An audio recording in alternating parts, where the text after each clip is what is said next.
Bismillahirrahmanirrahim. Assalamualaikum warahmatullahi wabarakatuh. Perkenalkan, kami dari kelompok 5 akan mempresentasikan hasil diskusi kami dengan topik The Natural Approach. Sebelum itu saya akan memperkenalkan terlebih dahulu anggota kelompok kami. Yang pertama saya Ilham sebagai koordinator dalam kelompok ini. Yang kedua ada Sukmawati, ketiga Sahabat Nur, keempat Muhammad Daniel, dan yang terakhir Abdul Qadir. Baik, sebelum kita mengenal lebih jauh mengenai pendekatan The Natural Approach ini, saya akan bercerita sedikit mengenai The Natural Approach ini. Kenapa bisa muncul model pembelajaran seperti ini? Jadi, model pembelajaran The Natural Approach ini dirintis pada tahun 1976.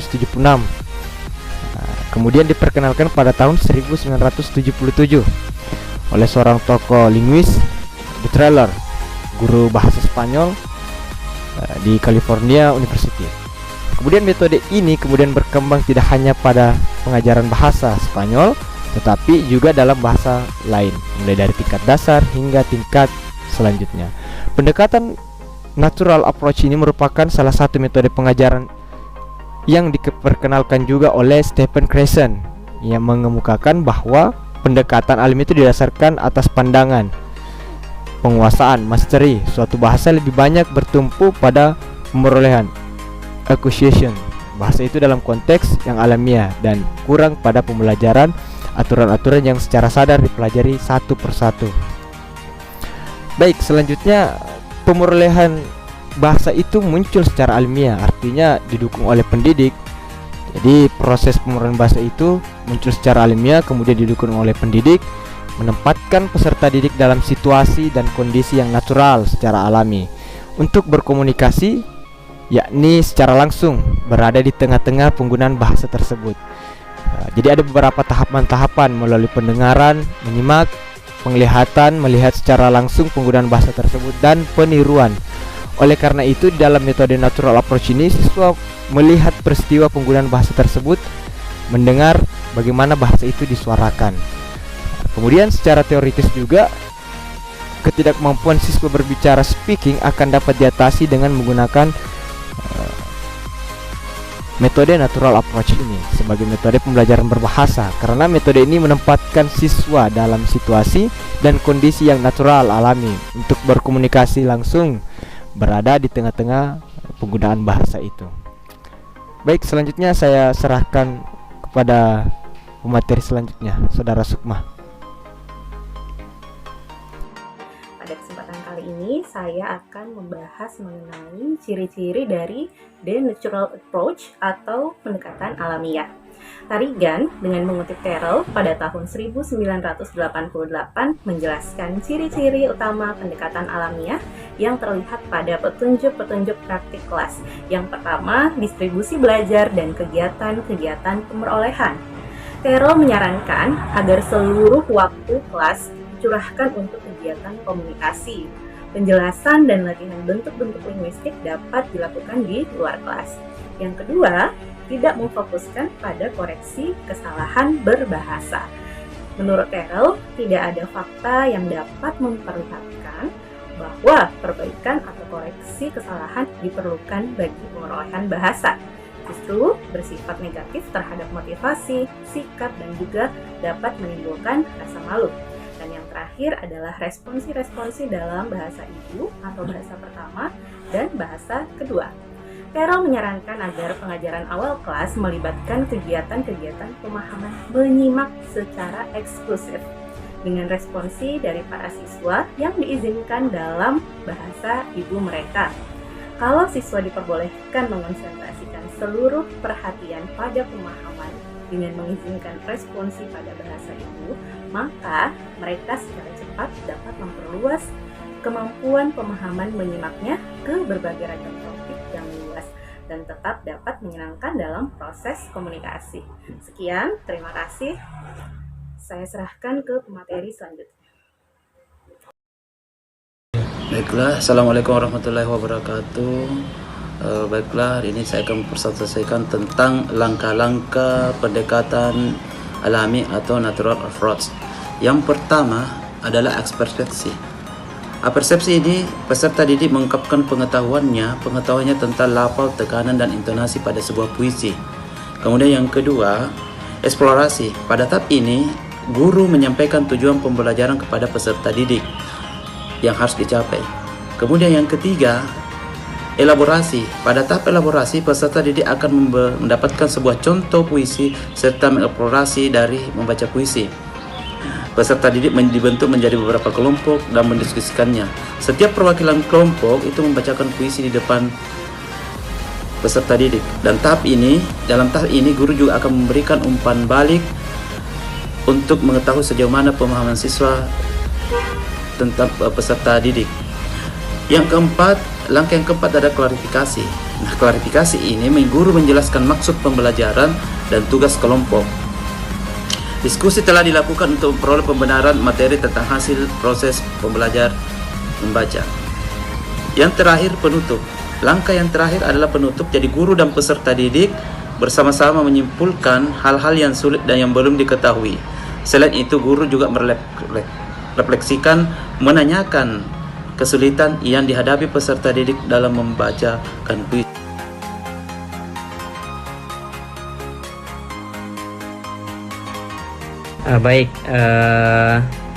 Saya akan melanjutkan keunggulan The Natural Approach.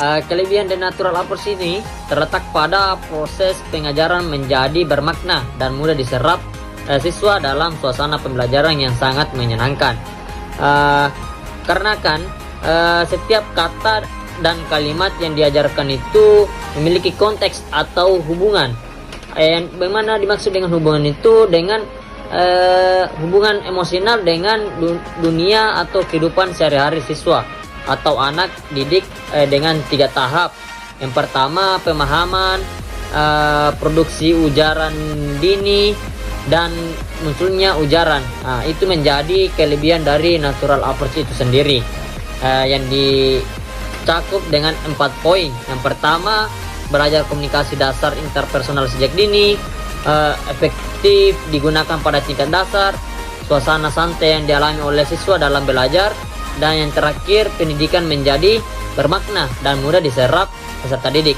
Nah, itu kelebihan dari The Natural Approach itu sendiri.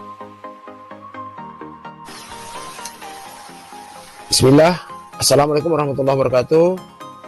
Perkenalkan, nama kami Abdul Qadir dengan nomor NIM 21000130123 pada mata kuliah model pembelajaran BSI dan aplikasinya, dibimbing oleh dosen pengampu kami, Ibu Dr. Nancy Lianti SPD M.Hum. Materi kami adalah kekurangan dari The Natural Approach. Yang pertama adalah hanya menitik beratkan pada reading dan listening. Artinya, peserta didik lebih banyak diarahkan untuk membaca dan mendengar. Ini adalah satu kekurangan. Kenapa? Karena seharusnya bukan cuma diarahkan membaca dan mendengar, tapi diarahkan juga untuk berkreasi seperti menulis dan sebagainya.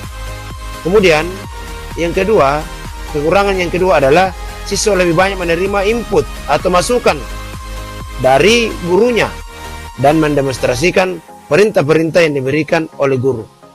Padahal seharusnya siswa itu lebih banyak berkreasi dan bisa mandiri. Kemudian dia melakukan suatu demonstrasi, tidak mesti seluruh dilakukan atas perintah guru, tetapi bisa juga berasal dari kreasi mereka atau inisiatif mereka. Yang ketiga adalah kekurangannya, yaitu mengabaikan corrective feedback. Kenapa?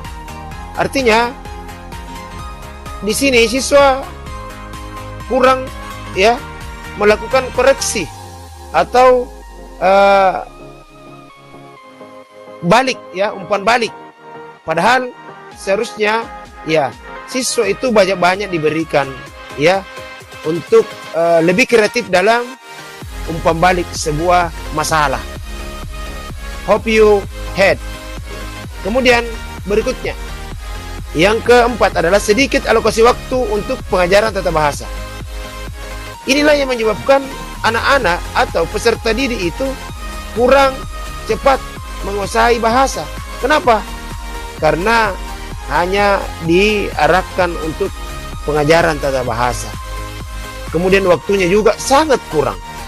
Padahal dalam pengajaran tata bahasa seharusnya diberikanlah waktu yang lebih banyak agar anak-anak bisa lebih menguasai yang namanya pendidikan bahasa itu. Yang kelima, yaitu guru dituntut untuk kreatif dalam kelas. Ya. Inilah kekurangannya. Kenapa? Pendidikan itu atau pembelajaran itu berfokus pada guru. Padahal seharusnya guru itu hanya sebagai fasilitator, hanya untuk mengarahkan. Ya, harus lebih banyak ya siswa itu ya yang dijadikan titik ya dalam titik berat. Artinya siswa lain lebih banyak untuk berkreasi dalam proses pembelajaran di kelas. Guru itu hanya sebagai motivator atau inisiator.